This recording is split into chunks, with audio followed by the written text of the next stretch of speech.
Well, first of all, thank you everybody for coming out tonight. It's nice to see so many friendly and familiar faces here. I want to thank the New York Society Library for having me, of course. As you have already learned, there's an old, deep historic connection between Emerson and this institution. There's actually a more recent one to this book because I wrote a good deal of it here in this building. So it means a lot to me to be speaking about it here. But of course, Emerson did speak at the New York Society Library on several occasions.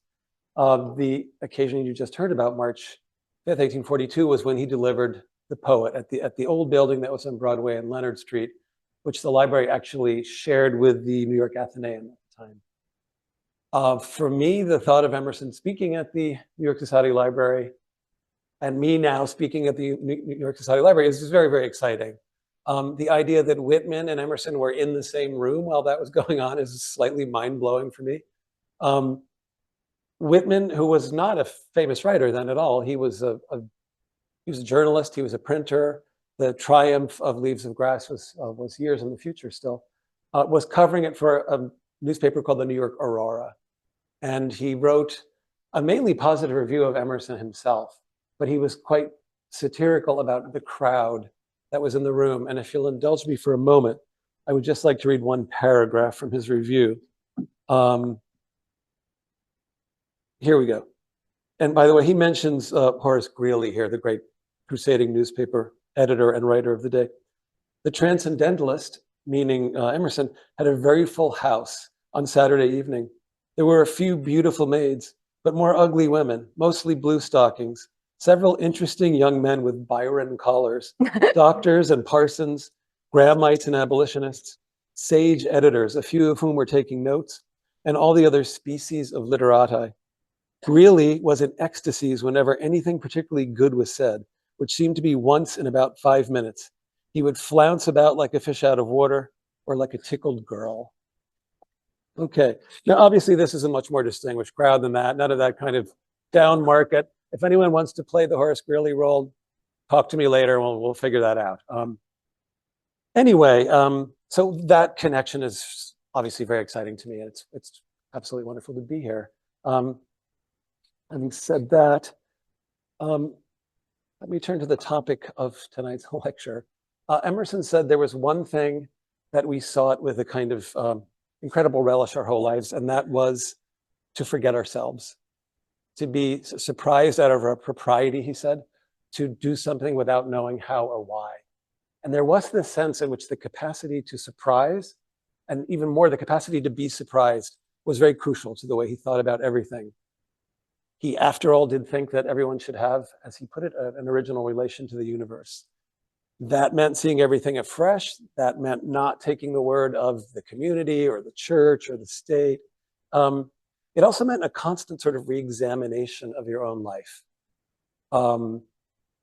Because he hated the idea of stasis. He hated the idea of simply resting on your laurels. He felt that a human being who was alive and sentient was constantly re-examining your own identity and your own role in the universe. And so this idea of being surprised and being able to be surprised is very bound up in that and very important to really all of Emerson's writing.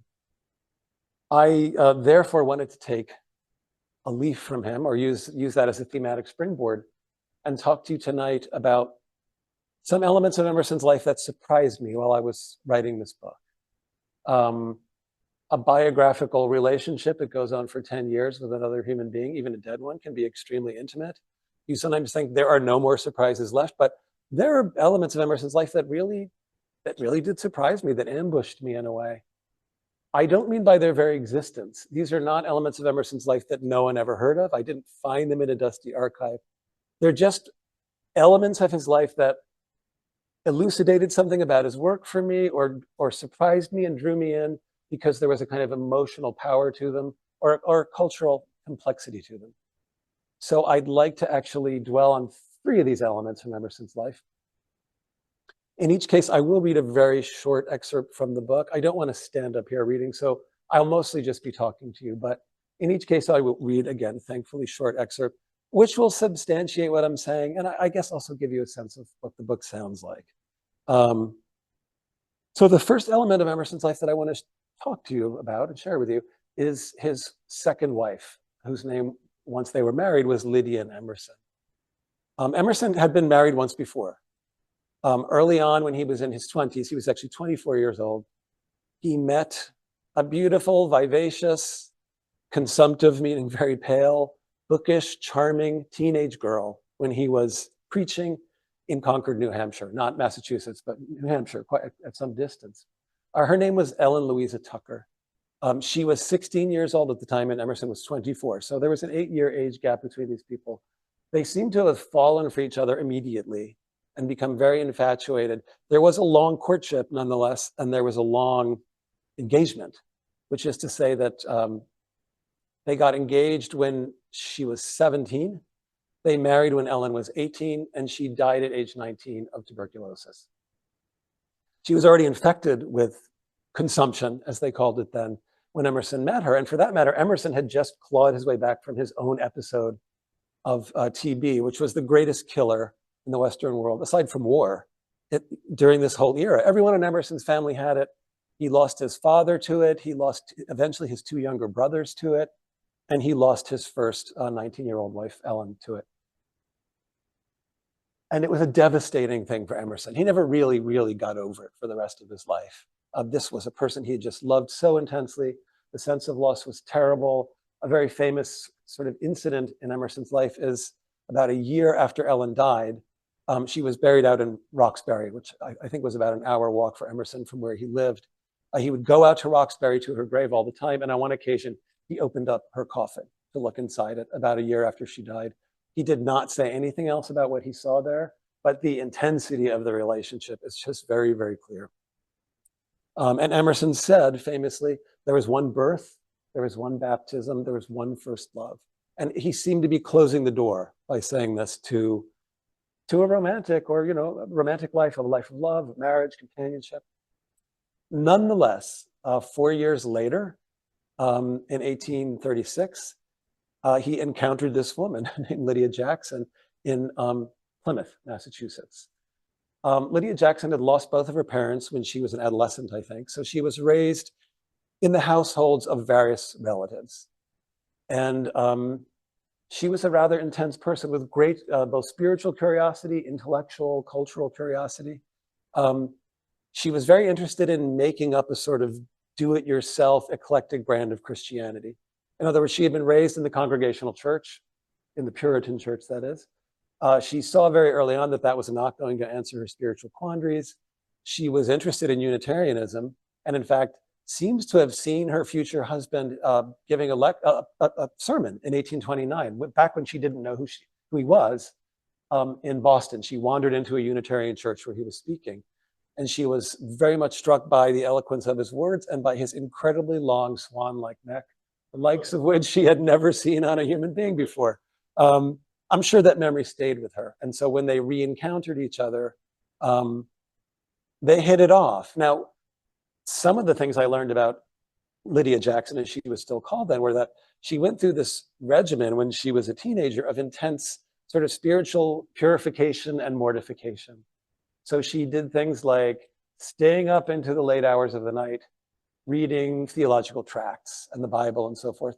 Now, she would be doing this in a house where they let the fires burn down before everybody went to bed. So it was probably freezing there. She had also read that Napoleon, of all people, slept only 4 hours a night. I don't know why she latched onto Napoleon as a role model, but she too tried to sleep only 4 hours a night. She deprived herself of food, which probably led to health problems later on. She did this thing called jumping over a cricket, which really puzzled me for a little while. Turns out a cricket is a footstool, not an insect. So she would do dance steps and then jump over a footstool over and over, which sounds weird, I admit. But again, it was a kind of spiritual self-mortification and purification. Once she got past that phase, she did, however, try to put together a kind of syncretic version of Christianity. There was Congregationalism, there was Unitarianism. She read a lot of sort of theological verse. One of her favorite books was something called Hymns for Infant Minds by the British spiritual poet, Jane Taylor. Lydia loved her work, was very, very moved by it. She actually had a dream in which she met Jane Taylor in heaven, and she burst into tears. She was so moved and excited. Jane Taylor's work has completely vanished except for one thing, which is that she wrote Twinkle, Twinkle, Little Star. So apparently you need one hit. That's all you need to survive. The other thing that Lydia Jackson was very, very interested in was the thought of Emanuel Swedenborg. There was a huge vogue for Swedenborg in this country in the first half of the 19th century. Swedenborg was a kind of crazy Swedish polymath. He seems to have invented a submarine. He seems to have invented something called a universal musical instrument. I don't know what that is. He invented water pumps that were used by the Swedish Ministry of Mines, who actually employed him as a metallurgist. So he was very much a Renaissance man. But what caught the eye, let's say, of Lydia Jackson was his spiritual writings, which I think number in the thousands of pages. The main idea that she glommed onto was that we lived in a kind of double consciousness, a kind of double universe. In other words, there was a world of everyday life, the world of real things, of chairs and people and meals and trees. And it was precisely mirrored by a world of the spirit. Every element in the real world, if we want to call it that, was precisely mirrored by its opposite in the world of spirit. She was very drawn to this idea of a dual existence, of a dual consciousness. And so it turned out was her future husband, Ralph Waldo Emerson. He was a great, great devotee of Swedenborg as well. And because Emerson was very obsessed with the idea of seeing through the skin of the outside world into a spiritual reality behind it, Swedenborg aligned very nicely with much of his thinking. Now, they met. Their intellectual and spiritual curiosity drew them to each other. Now, Lydia was very, very, very different from Emerson's first wife. I mean, she was actually a few months older than him. She was 33 years old at this point as well. And she had already accepted that she would probably spend her life in what she called Spinster's Hall. Because if you were heading into your mid-30s in this era and you were a single woman, there were not a lot of roles for you in society. She didn't seem bitter about it, but you ended up as the spinster aunt in the household. Perhaps you taught school or something. But she and Emerson really, really hit it off. And one of the neighbors in Plymouth actually referred to their coming together as a conjunction of two planets, because they seemed so alike in their spiritual outlook. They married. They moved to Concord, where they would spend the rest of their lives together. They were married for 46 years. And initially, things got off to a really wonderful start. There were, for the first year or two, every morning and every evening, there were Bible readings and there were prayers. And the entire household attended them. And this was fantastic for Lydia and Emerson, as she was now called. Now, her husband changed her name. Her reaction to that is not really recorded, except that she agreed to it. But in a very funny note, she called him Mr. Emerson until the end of their lives, basically. And he frequently remonstrated with her, can you please call me Waldo or something? And she wouldn't do it.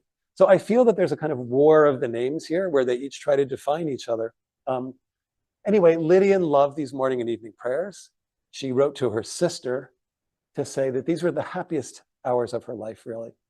And a couple of years into this, Emerson said, we're not doing that anymore. We're not having any more prayers, and we're not having these gospel readings.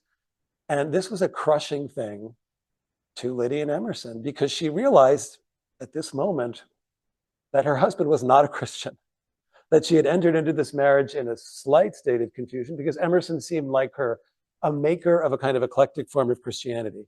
But he had simply moved beyond it as he began to fashion doctrines of transcendentalism in the early 1830s. And by this time, he was not a Christian anymore. Christianity, both Unitarianism and Congregationalism, had been left at the curb as he, again, forged a kind of doctrine of self-reliance and a world as consciousness, derived from the German idealist, derived from the English Romantics, but not derived from Christianity. And this was not a small thing to Lydia and Emerson. It was actually crushing. It opened up a great abyss between these two people. Of what was most important in their lives, actually. And she suffered from it for many, many years. They also bore together the terrible tragedy of losing a 5-year-old child in 1842. Their oldest son, Waldo, died of scarlet fever at the age of 5. And so there were challenges. There were definitely challenges. And as some of you may know, there are challenges in lots of marriages. And when you read the correspondence between these two people over many, many years, of course you see moments of exasperation, annoyance, moments of real distance. And the fact is, it has to be said that Emerson is probably not the easiest guy to be married to, because he recognized in himself a kind of chilliness and distance from other people. It was a kind of shyness, but there was something more than that going on here. He once called it the porcupine impossibility of contact with other people. And so it was hard to be close to this person, I think, even if you were his wife. And I'm sure that was a great challenge for her. But nonetheless, you see them doing the long march together over a very, very long marriage, being a mutual aid society, admiring each other, I think, in ways that were very important. And Lydia and Emerson was enormously important in prodding Emerson into political activism. He was a transcendentalist. He believed that there would be a great revolution in consciousness, and therefore you didn't really need to protest. You didn't need to, go politicking, that everything would be corrected after this wonderful revolution in consciousness took place. Now that's a beautiful dream, but that's not really how anything changes, not how anything works. And it was really his wife who prodded him off the sidelines and eventually led him to become a very fiery abolitionist orator, an activist in other ways. So I'd like to read you I promise, just a very short little passage that is about this aspect of their shared lives.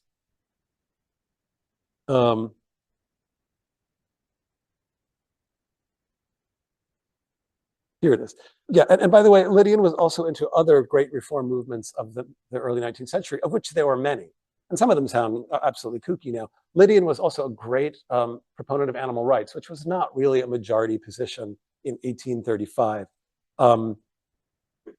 She did some amazingly funny things in pursuit of this idea. There's a great moment when they've detected a rat living in the chimney in Emerson's office, and the rest of the family is very eager to catch it. And Lydian, without consulting with anybody else, puts 2 pieces of toast and a donut up in the flue for the rat, simply to ensure its survival. But anyway, here we go. I bring all this up only to suggest that Emerson might have viewed some of Lydian's passions with affectionate amusement. Abolition was another matter. While Waldo had always regarded slavery as a moral stain, he had little fondness, at least in his younger days, for actual abolitionists. As he wrote in his journal, they are a bitter, sterile people whom I flee from. Some of his response was temperamental. As an instinctive solitary, Waldo shrank from the contact sport of politics. Yet this also feels like an out, a dodge, a failure. No theory of moral compensation would destroy the custom of human chattel. Waldo would, in time, figure this out. His transformation from cloistered metaphysician to anti-slavery agitator is something I will return to later and at length. For the moment, I want to stress that Lydian got there first. She was the one who helped to found the Concord Female Anti-Slavery Society in 1837. She was the one who invited such prominent abolitionists as Wendell Phillips and George Luther Stearns to the Emerson home for what her daughter called powwows refreshing to her very soul. For Lydian, abolitionism was no mere expression of abstract principle, but a call to engage, to act. She made this clear in an 1837 letter to her niece Sophia, when she recounted a visit by Sarah and Angelina Grimke, a pair of crusading sisters who broke with their slave-owning family in North Carolina to become ardent activists. They dined and took tea with me, she wrote one day, and it was a pleasure to entertain such angel strangers. Pure and benevolent spirits are they. I think I shall not turn away my attention from the abolition cause till I have found whether there is not something for me personally to do and bear to forward it. Her objections to slavery, one senses, were Christian, but also rooted in an absolute inability to tolerate pain. Not hers so much as anybody else's. She was always more sensitive to suffering than to happiness, her daughter later recalled. Would Waldo's subsequent career as an activist have been possible without Lydian's encouragement and example? I think not. There is no doubt that Waldo venerated his wife's depth of feeling. When he wasn't calling her Lydian, he called her Asia, an affectionate, if orientalist nod to her hidden reserves of emotion and thought. Over the course of a long marriage, they did exert a gravitational tug on each other. The Plymouth neighbor who described them as 2 planets got it right. So I will insist that the improvement was mutual. In fact, I will go further and say that Lydian represented the reality principle for her deeply cerebral husband. She kept him anchored to the world of molasses and rinsing tubs and ordinary pain. It was her own hypersensitivity, her tendency to absorb the woe of others like a parabolic dish, that shielded her from transcendental solipsism. It allowed her to serve as a check on Waldo's infinity-addled impulses, which he dearly needed. All right, then. And I'll just add one more thing about Lydia and Emerson. She once said, you know, spare me magnificent souls. I like a small, common, regular-sized one. And I think that just sort of captures her deflationary ability to, like, in a way, worship the things that her husband wrote, but also to be quite sardonic about them. And again, to keep his head out of the clouds all the time. I think she did represent a kind of reality principle, and he was lucky to have her, frankly. So let's move on for a moment then to another aspect of Emerson's work that I discovered while writing the book that did surprise me. And this has to do with actually Emerson's methods of composition. I would say at the outset that for many a reader in 2024 who might pick up, say, a collection of Emerson's essays, he will be hard to get into.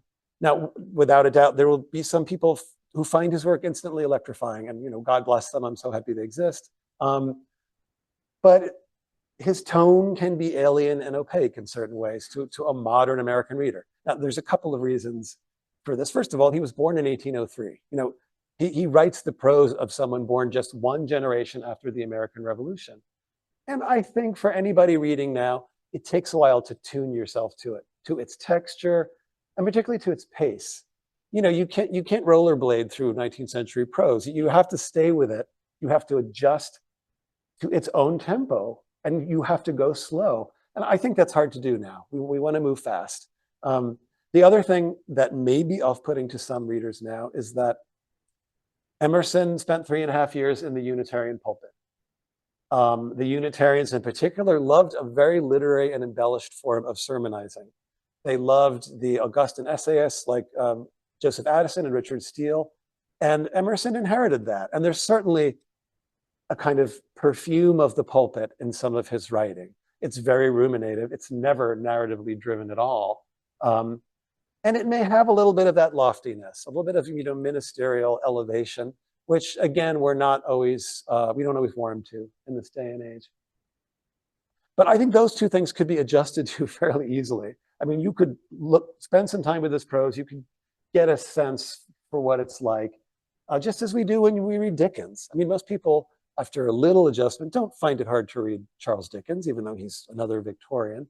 But there's another aspect to Emerson's writing having to do with how he assembled these essays, which really opened my eyes and in a way made me so much more tolerant towards this. They're not really flaws, but towards some of the characteristics of his prose that can be hurdles for a modern reader. I'm going to read a little passage about these compositional methods and then speak to you just a little more about that.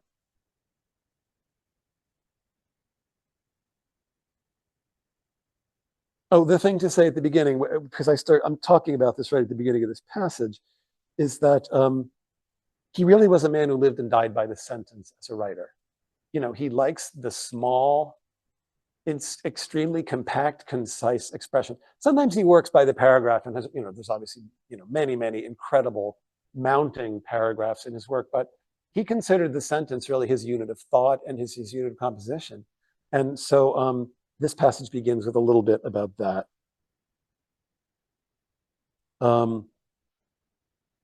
As a writer, he had almost zero interest in telling protracted tales or tales of any length whatsoever. This wasn't a matter of attention span. It was a metaphysical preference. He saw the world, perceived it, and processed it in small doses. This didn't necessarily make him a miniaturist, since the smallest things are simply metaphoric versions of the biggest things, and vice versa.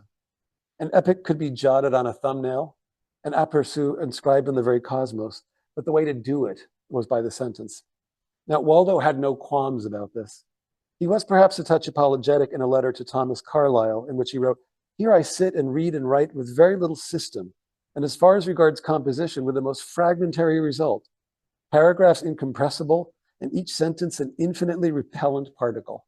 And what he meant by that was that they were supposed to be disconnected. They were not supposed to be connected to the next sentence or the sentence before. They were all supposed to stand on their own, which is to say that he wanted sentences to be as self-reliant as he wanted human beings to be. Maybe that's a lot to ask. But elsewhere, he made his preference for the killer sentence a kind of credo. "I'm a rocket manufacturer," he declared in his journal. He rolled out linguistic projectiles of all calibers, from firecrackers to cruise missiles, and thought of each one as his last word on the subject at hand, until, that is, it was time to write another sentence. These he assembled into essays. Why? The form was, for starters, a first cousin of the sermon. It was compact, persuasive, veined with proverbial phrases that either came from the Old Testament or sounded like they should have. The sermon was, for Waldo, primarily a poetic genre. The essay, then, was a natural alternative, a secular sermon. Also, its formlessness, its lack of any roadmap aside from the author's intuition, must have appealed mightily to Waldo. It mimics the way we think, the mumbling, rumbling, roundabout workings of consciousness, and what Cynthia Ozick, herself an essayist and Emersonian by default, once called the hum of perpetual noticing. Thoughts, like stories, are manifold and associative. In both cases, the ramifications, the forking fireworks, are what give them the chaotic quality of animate things, which explains the vividness of the best essays. They duplicate our habits of consciousness. They are quite literally like life. Okay, now we get into the meat here. Yet Waldo's methodology was a little weird and explains a lot about the flavor of his essays. Most of what he wrote had its inception in his journals. These were his laboratory, his parts bin, his cabinet of wonders. They enabled him to take his wildest thoughts for a test drive and to fuss and fidget in the privacy of his own home, which is to say, his own mind. He understood early on that he would be cannibalizing his journals for his published work. To that end, he began indexing them by topic.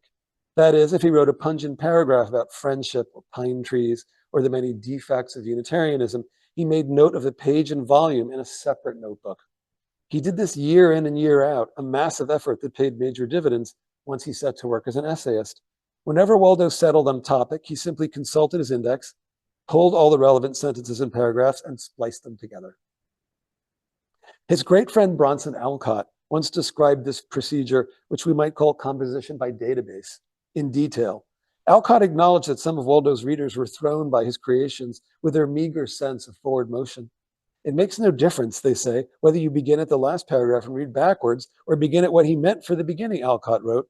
There is some principle in that, he said, meaning, yes, guilty as charged. But there was also, Alcott argued, an underlying logic to Waldo's methods, a thread on which he strings all his pearls. Each essay, Alcott suggested, was preceded by years of thought. Each was a fantastical work of compression, producing diamonds from the pure carbon of the commonplace.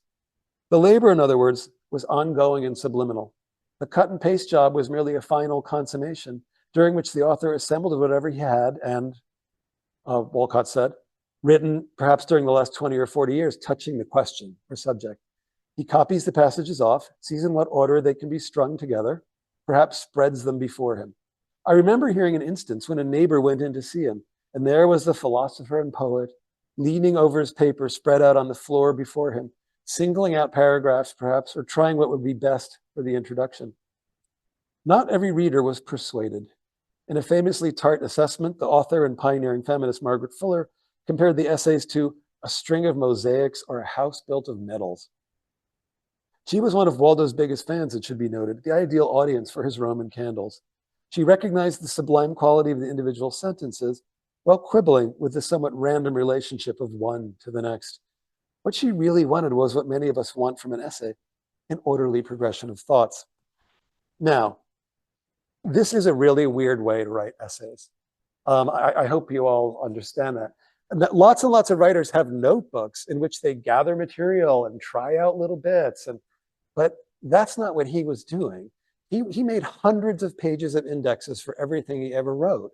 And as soon as he wrote another sentence on friendship, he would go to the index and add the page number and volume for that sentence. So there's a very weird reverse engineering going on here. His essays are never the kind of logically unfolding arguments we expect from an essay. They're not personal either, by the way, and that's a whole other thing, but they don't move with the kind of linearity we expect from an essay. Instead, they seem to be just floating there a lot of the time. The famous critic and famous Emersonian Stanley Cavell once said, in an Emerson essay, every sentence is the topic sentence. And there is a feeling of that kind of thing where the center is everywhere and nowhere, and you're not necessarily going on a journey so much as you are, again, watching a kind of incredible fireworks of prose. And once I realized how Emerson had put these things together, In other words, he basically made an anthology of his best thoughts on the topic. I felt so liberated that I didn't have to love all the sentences, that I didn't have to be disturbed because sometimes they didn't seem to go anywhere as essays. I mean, they bring to mind a famous comment of Saul Bellows about another writer where he said, oh, his prose is like an elevator trying to move sideways. I don't think that's a fair description of Emerson, but I am saying that you have to attune yourself to the way he did them. I think to really, it's liberating to understand what they're made of. And, Emerson had a series of conversations with a college student named Charles Woodbury, I think in the 1850s. Woodbury wrote it all down. And one of the things Emerson said to him is, do not putty and plaster your expressions to make them hang together. In other words, don't make them continuous. Don't write transitions because you'll weaken your work. That's what he said. So this is a peculiar MO. And I have to say that when I finally grasped what was going on here, it was fantastic. I didn't feel oppressed by the parts of the essays I couldn't understand. And I felt liberated to, in a sense, make my own anthology from the anthology he made the first time around. So that was an eye-opener. And now I just take to it like a duck to water. And sometimes I'll read it backwards, just like Bronson Alcott said. And by the way, the journals themselves, which are just a monument of American literature, if Emerson had never written anything else, these journals would make him a great writer in American history. They're often impossible to figure out what order they're in, because he would use several notebooks at a time. He would put one down and pick it up again. There would be pieces, from an earlier section that he'd copied into an older one. Sometimes if he was halfway through an older journal, he would simply flip it around and then start writing upside down, and use the other half of the journal. So it's a real head spinner to figure out where things are going there. But the journals are certainly another great entry ramp into Emerson. I just want to put that thought out there, particularly a selection. The journals themselves run to 16 big hardcover volumes. I don't think you want to go there, but there are several really fantastic selections, and they're just an amazing thing to read, in which you see actually the more informal Emerson. You see a 3D person. He records his dreams in there and details of daily life. So I want to just say in passing, it's a great introduction to his thinking. The last brief thing I want to talk about, which again was an eye-opener for me, was Emerson's memory loss at the end of his life. He had what was almost certainly Alzheimer's. I mean, that diagnosis did not exist when he began to lose his memory and his command of speech, which probably happened around the early 1870s. So really for the last decade of his life.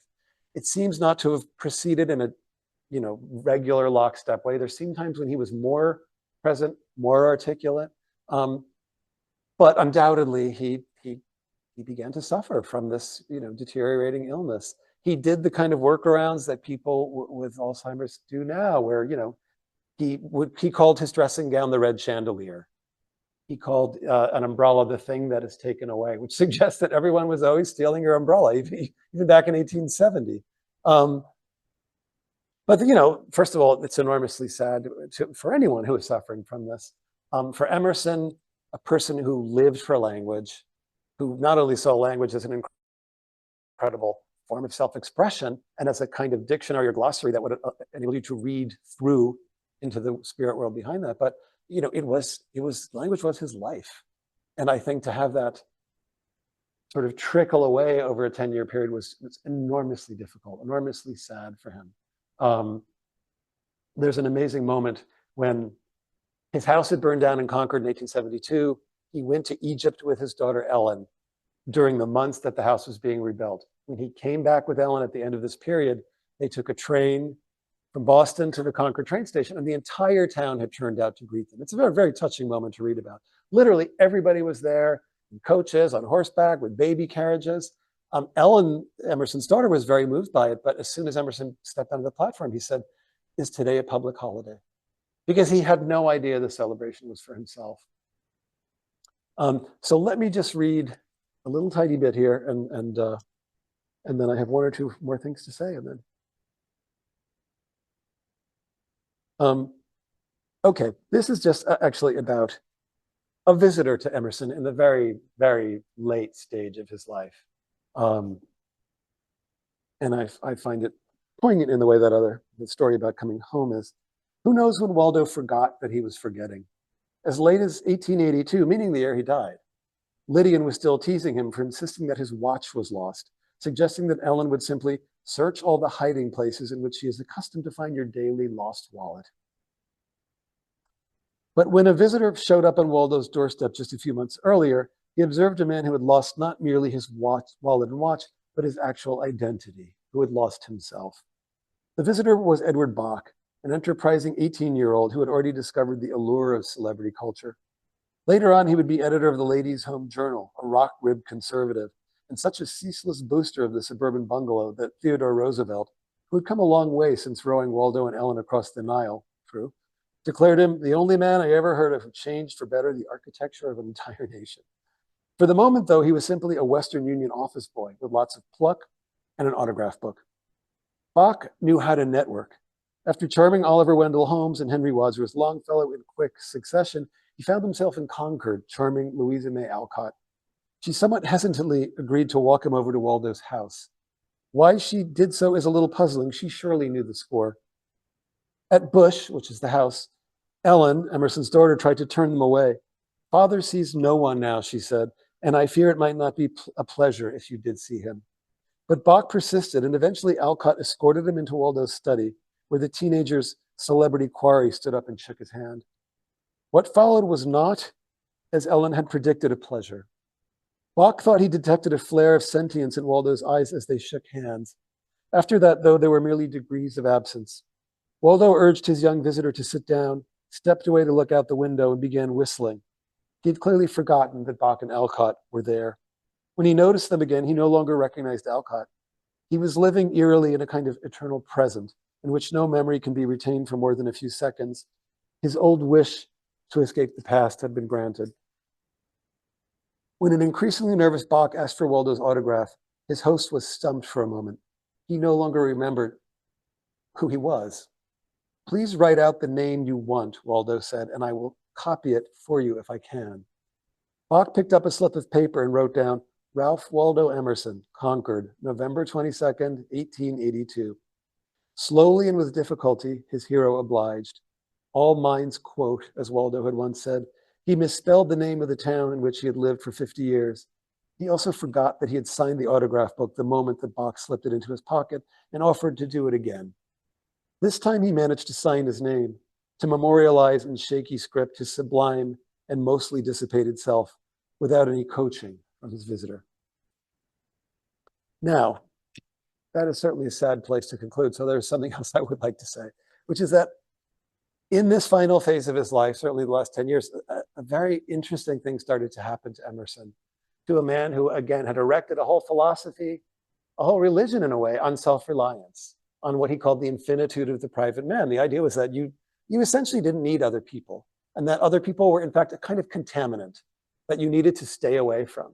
Now, of course, various aspects of his life contradicted this. He had a family, he had friends, but this was his, I'm not going to say shtick, this was his philosophy, self-reliance, individualism. But in these last 10 years of his life, as he became more vulnerable and incapable of writing or really fending for himself, he accepted a lot of help, both from his daughter Ellen and from his literary executor and biographer, a guy named James Elliott Cabot. Emerson's last two books were essentially put together by those two people. They rummaged through enormous piles of his manuscript. They took stuff out and put it together. They wrote transitions if they needed to. They probably tweaked language when they needed to. All of that would have been anathema to Emerson when he was younger. And now he simply accepted it. It was simply fine. And I think he became much more open to the idea of human connectedness altogether. You know, not as an expedient, not because you needed help because you couldn't remember where your watch was, because you needed other people. And because communion with other people was not an expedient, but necessary and beautiful. It's also true that earlier in his career, he famously said, don't quote, tell me what you think. And now in the passage I just read, at the end of his life, he said, all minds quote. In other words, we were all connected in a sort of oceanic consciousness. What we wrote and what we said and what we thought was a kind of shared, you know, a shared cloud, a shared blessing. Sometimes he called it the oversoul. So I think despite the pain and confusion, obviously, that his condition caused him at the end of his life, I think this relaxing into a notion of communion was probably greatly comforting, and I would call it a form of wisdom, not an expedient, a form of wisdom. So having now communed with all of you for about 45 minutes, I'm going to conclude there, and I think we can have some Q&A now. If you had to define transcendentalism in 5 words or less, how would you? 5 words, is that all I get? You know, 5 is going to be a challenge, but while the transcendentalists were themselves a diverse group of people who didn't always get along with each other, I think there's a huge stress on intuitive and subjective experience. Along the lines I was saying before, that, you know, you need to look at the world for yourself. You need to have what Emerson called an original relation to the universe that is yours, that is not borrowed secondhand from, again, the church or the Bible or the state or even your community.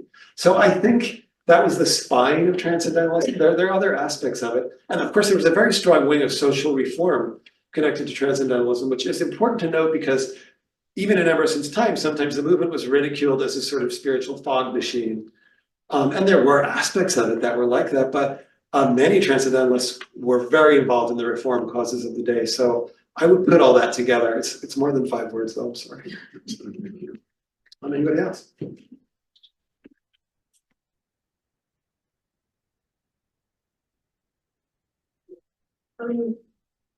You've spoken about the essays, and they're obviously the greatest hits collections.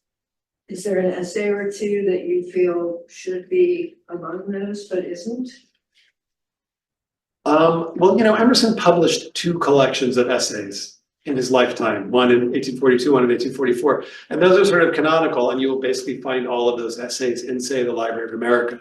He then wrote many more lectures, which in some ways overlap with the essays. I would put it another way, and I would say that while I would say Emerson's greatest essays certainly include Self-Reliance, they include Experience, written in the wake of his son's death, they would include Circles. I think a great place to start, which no one ever mentions, is an essay he wrote called The Transcendentalist.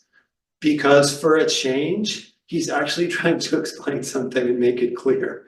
You know, he's not floating in the kind of, you know, beautiful verbal cloud that Emerson does. And sometimes it's like an instruction manual for transcendentalism. And he's just incredibly clear, but it's also beautifully written, kind of funny at times. And I think that's a wonderful entryway into him, although maybe it's not viewed as a major essay, so no one ever says that, but I think that's a fantastically good place to start.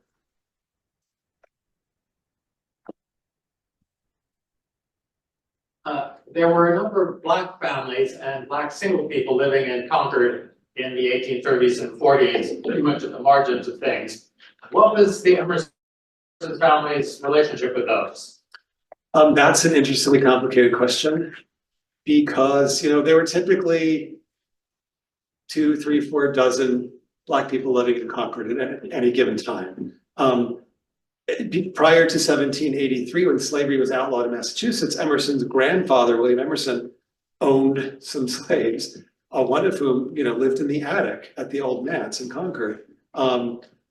Though slavery was outlawed again in Massachusetts after 1883, there were a small number of, again, free Black people in Concord. Some of them, ironically, in retrospect, moved to Walden Woods, not because it was seen as this wonderful transformative place the way it was for Thoreau, but because it was undesirable land for agriculture. In other words, these people had to move to the outskirts.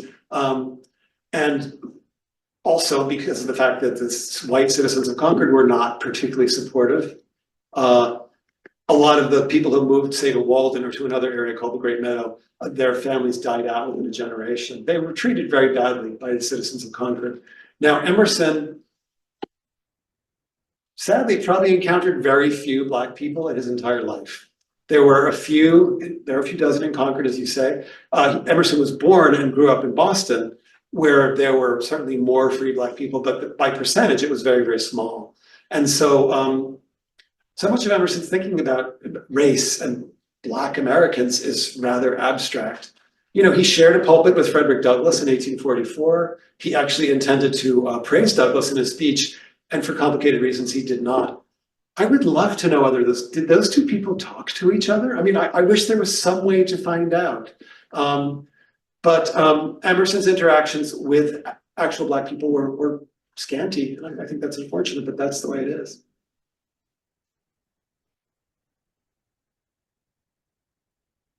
What you've assembled is extremely impressive. The way you deal with it, the way you must have immersed yourself in all sorts of Emersoniana.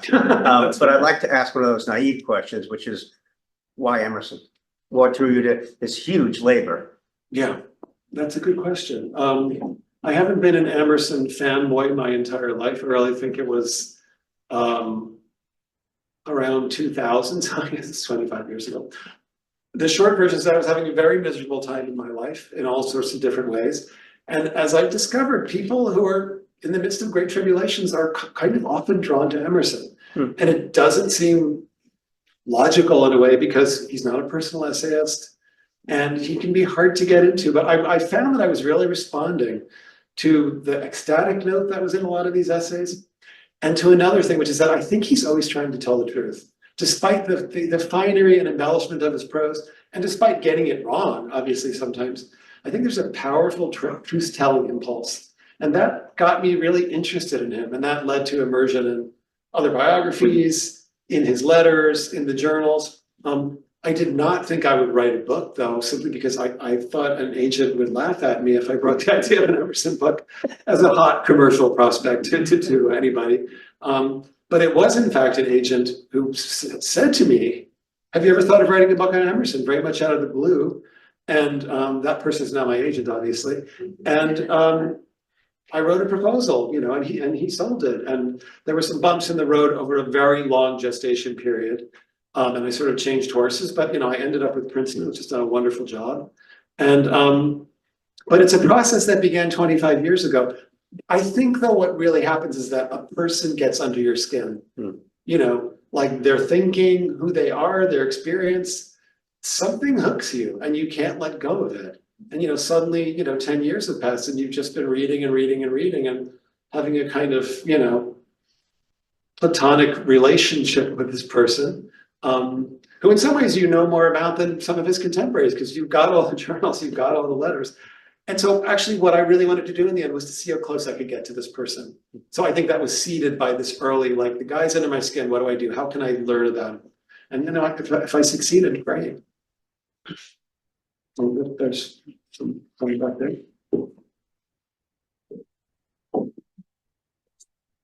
Related to that, since he is under your skin, any thoughts? Can you hear me? Can you hear me? Sure, I can hear you. Okay, on that note, if he's under your skin, any thoughts on how he would think about events now? What he would think of. Yeah, he's a man of his times, obviously, but you must, if you're thinking about him, thinking about how he thought, any opinions on what he would say, whether it's environmentalism or anything. Oh, this is about the issues of the day, you're saying. Today. You know, yeah, I mean, you know, it's hard to play the game of Emerson as a modern man. Putting him in cargo shorts and his kind of fleece quarter zip sweater just doesn't work very well. And, you know, 1803 is a long time ago. He came out of a very different mental and cultural world. And yet it was Emerson himself who basically said that, you know, all human lives are interchangeable in a way. And, you know, what Adam did and what Caesar felt, you can do and you can feel. So in a certain way, he argued against the idea of being sealed off in the compartment of your own era. I think Emerson's, you know, commitment to environmentalism would have been there. He was a very astute and sometimes sardonic observer of American politics. I think he would see the ways in which individualism has become both American mythology and sometimes a little bit of a poison in the system. But it's very hard to project what he would say about any particular political issue.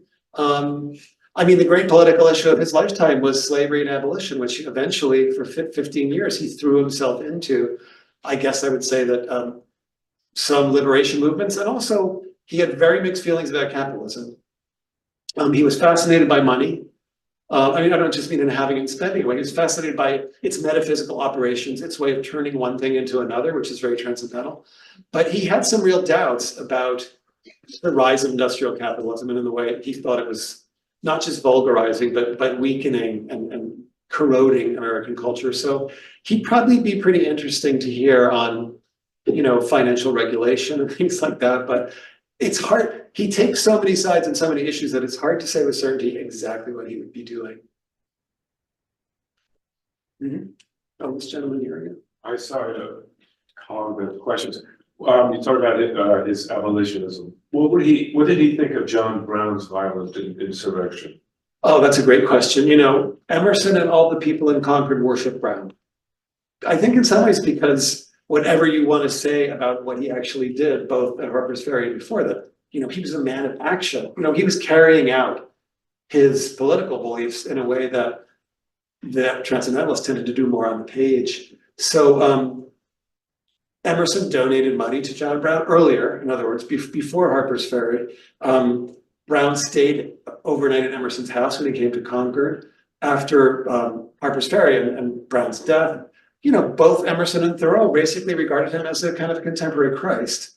And also Brown's children were educated with Emerson's children for a while. So there was definitely a connection there. I don't think any of these people were going to go down to Virginia and, fight in the sort of hopeless battle there, but they had a lot of reverence for Brown, actually.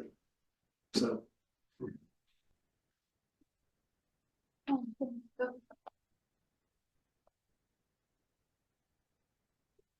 So he has his Christian faith for the bulk of his life, right? Or Well, more like into his 30s. into his 30s. Yeah.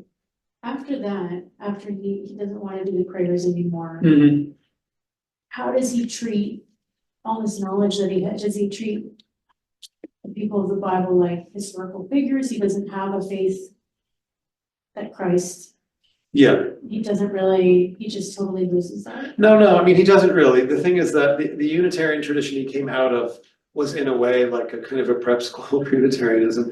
For transcendentalism. We don't have to get into a lot of those differences, but one of them is that the Unitarians did not believe in the divinity of Christ. Oh, They believed that Christ was a historical figure and a great moral exemplary teacher, but not the Son of God. And so, So he already believed that. yes, when he was a from minister, age. he was raised in that faith, so he believed it from when he was young. And the Unitarians did not believe in innate depravity. They did not believe that human beings were kind of born in sin, born corrupt. They also didn't believe in predestination. They believed in human agency and what they called self-culture, the making of your own capacity for goodness. And that to me, and to some other Emerson scholars, I have to admit, seems like a predecessor to transcendentalism. So I think to the extent that Emerson retained elements of Christianity, it was that kind of Christianity. He believed that Christ was a great man to the end of his life, but he didn't believe he was God or God's son. I think I saw at the Morgan Library a little plaque about J.P. Morgan's grandfather being a Unitarian minister. Interesting. I didn't know that. So, and then I've heard some other like prominent people, I forget the families, but was that very popular at the time? Unitarianism was actually quite a new thing. The first Unitarian church in New England opened in 1787. It was called King's Chapel. And then Unitarianism became very popular sort of in Boston and in greater Boston and that part of New England. There were some people who thought it would take over America. Thomas Jefferson was one of them. He said he thought it would be the faith of America.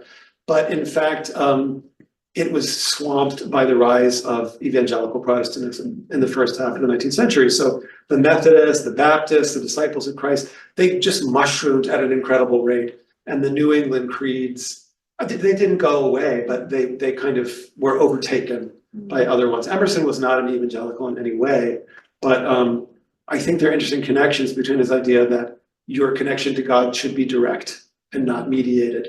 So there's a complicated stew cooking there the whole time, but what Emerson retained of Christianity would be the Unitarian brand, I think.